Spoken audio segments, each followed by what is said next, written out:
Hello, good morning. काय म्हणता? सगळ्यात पहिले तर तुम्हा सगळ्यांना नवीन वर्षाच्या मनापासून शुभेच्छा.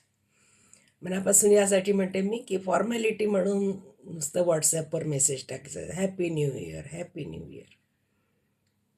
ते इतकी गर्दी होऊन जाते त्या हॅपी न्यू इयरची की त्यातलं आपल्याला म्हणजे असं म्हणतात ना, स्क्रुटिनी करून पाहावं लागतं की ह्याच्यातली आपली माणसं किती, ज्यांनी मनापासून आपल्याला शुभेच्छा दिल्या, की आपल्याला ब्रॉडकास्ट लिस्टमध्ये टाकलं होतं आणि त्याच्यावर एक मेसेज टाकला आणि तो आपल्यापर्यंत पोचला.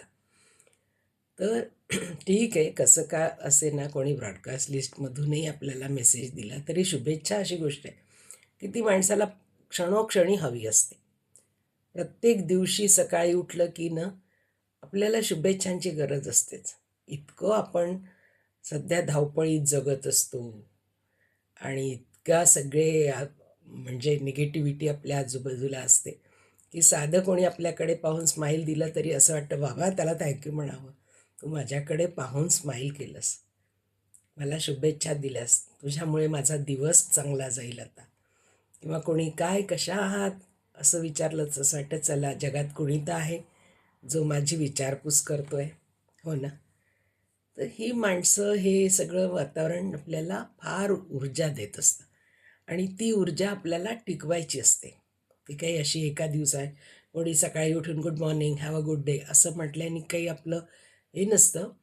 पण ती ऊर्जा जी निर्माण होते ना आपल्यात, एक पॉझिटिव्ह ऊर्जा निर्माण होते, सकारात्मक ऊर्जा मिळते, ते आपल्याला बळ देतं आणि ते बळ फार महत्त्वाचं असतं. कारण असं आहे, माणूस एकटा आपण काही बेटावर तर राहत नाही. बेटावर राहत नाही, माणसांमध्ये राहतो, परिवारात राहतो, समाजात राहतो. तर प्रत्येक वेळी तुम्हाला तुमच्याच मताची, तुमच्याच विचारांची माणसं भेटतील असं काही नाही ना. वेगवेगळ्या विचारांची माणसं भेटतात, त्यांच्याशी तुमचं पटेलच असंही नाही, त्यांच्याशी तुमचे खटके उडतील असंही नाही.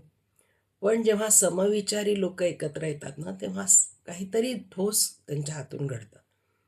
आणि म्हणून जे समविचारी लोक असतात त्यांना चांगलं राहायला आवडतं, चांगलं जगायला आवडतं, खुश राहायला आवडतं, इतरांना सुखात ठेवायला आवडतं, खुशीत राहायला आवडतं, जे दुसऱ्यांचं आनंदात सहभागी होतात, ती खरी माणसं ना.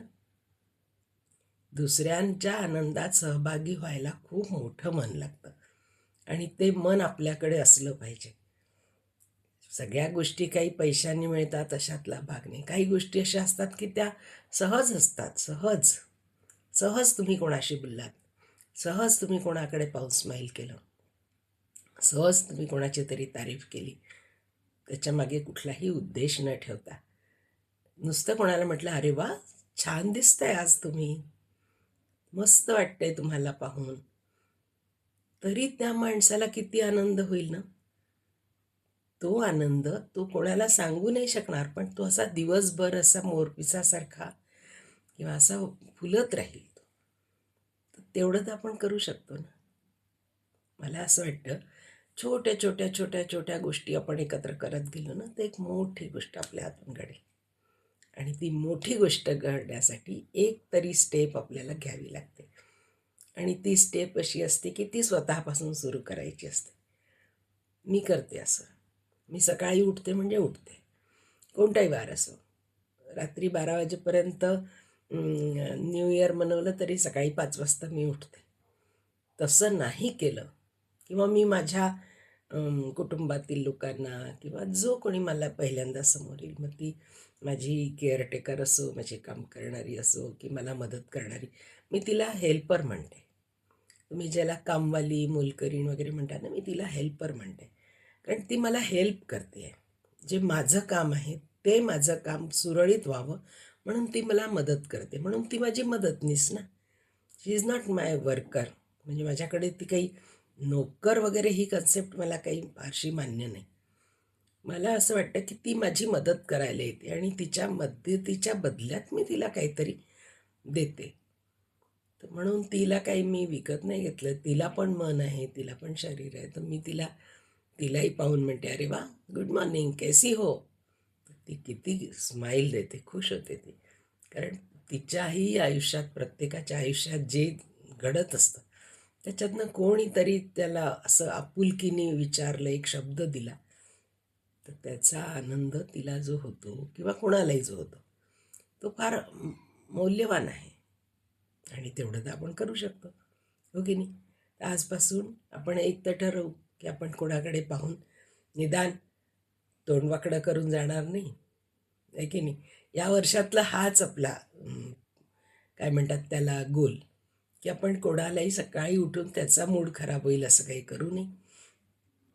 आपल्याला कोणाशी बोलताना आपला शब्द कोणाला बोचणार नाही ह्याची काळजी घेऊ. आपल्या नुसत्या नजरेने सुद्धा कोणी दुखावणार नाही ह्याची काळजी घेऊ. प्रत्येक वेळी काही शब्दच असतात अशातला भाग नाही. काही तर नजरा अशा असतात की तुम्हाला त्या आरपार चिरून जातात. तर तेवढं आपण टाळू शकतो. आणि याच्यासाठी ना चांगले लोकांची संगत हवी. मी खूप नशीबवान आहे की मला खूप छान लोक मिळाले आयुष्यात.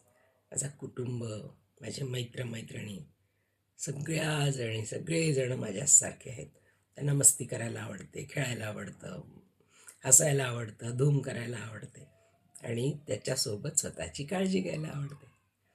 तर तुम्ही पण या आमच्याबरोबर.